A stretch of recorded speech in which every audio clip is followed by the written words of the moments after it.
सभी को सादर नमस्कार।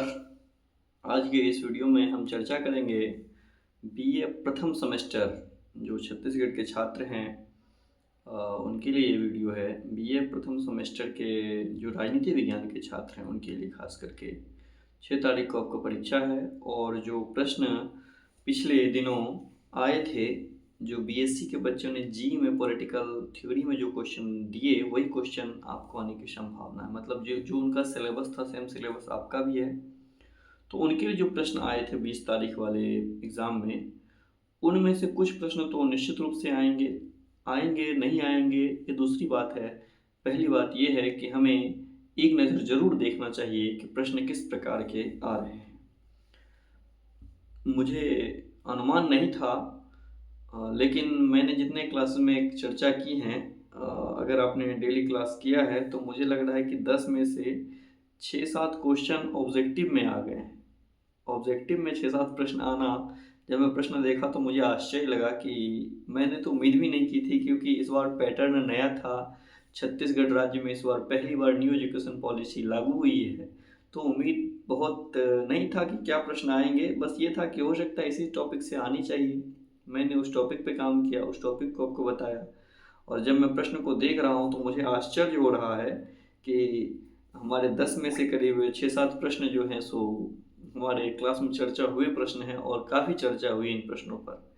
तो मुझे उम्मीद है कि जो बीएससी के बच्चे होंगे जिन्होंने पॉलिटिकल थ्योरी पढ़ा है उन्होंने किया होगा। आज मैं बीए वालों बच्चों को इस क्वेश्चन के माध्यम से बताना चाहता हूँ किस प्रकार के प्रश्न आ रहे हैं। शायद आपने प्रश्न देखा भी हो, या आपाधापी दौड़ भाग में आप प्रश्न छूट गए होंगे, तो इसलिए मैं सोचा कि प्रश्न पर ही प्रश्न पत्र पर एक चर्चा हो जाए, तो शायद आपको कुछ समझ में आ जाएगा कि किस प्रकार के प्रश्न आ रहे हैं। तो ये प्रश्न है इंट्रोडक्शन टू पॉलिटिकल थ्योरी, जो राजनीतिक सिद्धांत का परिचय है, इस विषय के अंतर्गत जो प्रश्न आए हैं। पहला प्रश्न है कि किसने कहा है कि राजनीति विज्ञान के अध्ययन का प्रारंभ और अंत राज्य से होता है। मुझे याद है कि पहले क्लास में ही हम परिभाषाओं को समझे 2-3 क्लासों में, और उसमें खास करके गवर्नर की ये परिभाषा खूब मैंने रटवाई थी, और ये पहला प्रश्न है, तो बड़ी अच्छी बात है। मुझे लगता है कि सब लोगों ने किया होगा। इसका आंसर है गवर्नर। प्रश्न को एक बार फिर से ध्यान देंगे। पूछ रहा है कि किसने कहा राजनीति विज्ञान के अध्ययन का प्रारंभ और अंत राज्य से होता है। 4 ऑप्शन दिए हैं, गेटेल, ब्लंटसली, गवर्नर, लॉरेंस। तो गवर्नर हो जाएगा ऑप्शन। दूसरा प्रश्न है, ये प्रश्न थोड़ा सा घुमा हुआ है। हाँ, दार्शनिक पद्धति के आधार पर लिखे गए कुछ प्रमुख ग्रंथ का नाम क्या है।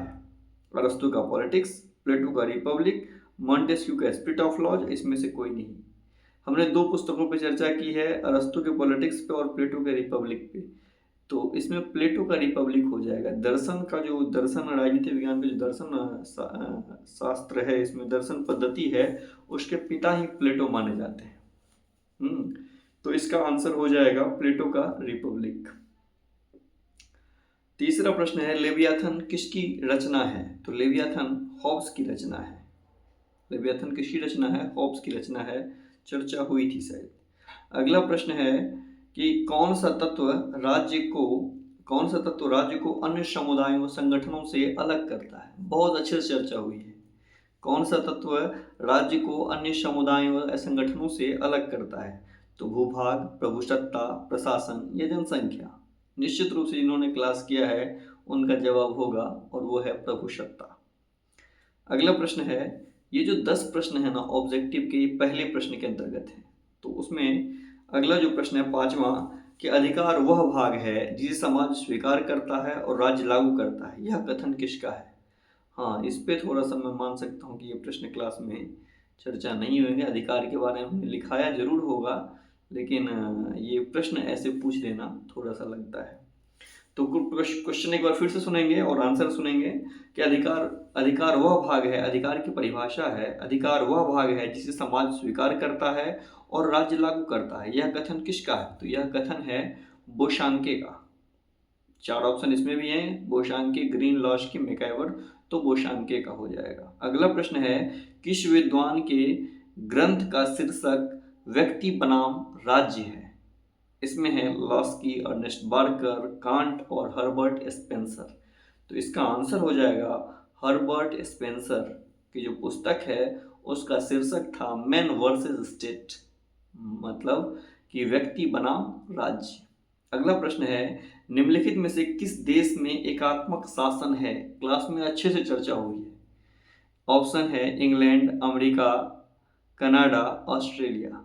तो सिंपल आंसर एकात्मक की बात हो रही है, और एकात्मक शासन हमने पढ़ा है, हमने वीडियो भी बनाया है इस पे। एकात्मक शासन हमने पढ़ा है कि इंग्लैंड में छोटे देशों में उपयुक्त होता है, तो इंग्लैंड के लिए ये परफेक्ट है। अगला प्रश्न है, भारतीय संविधान अर्धसंघीय है, यह कथन किसका है? तो यह कथन केसी हुइयर का है, इस पे भी हमने चर्चा की है।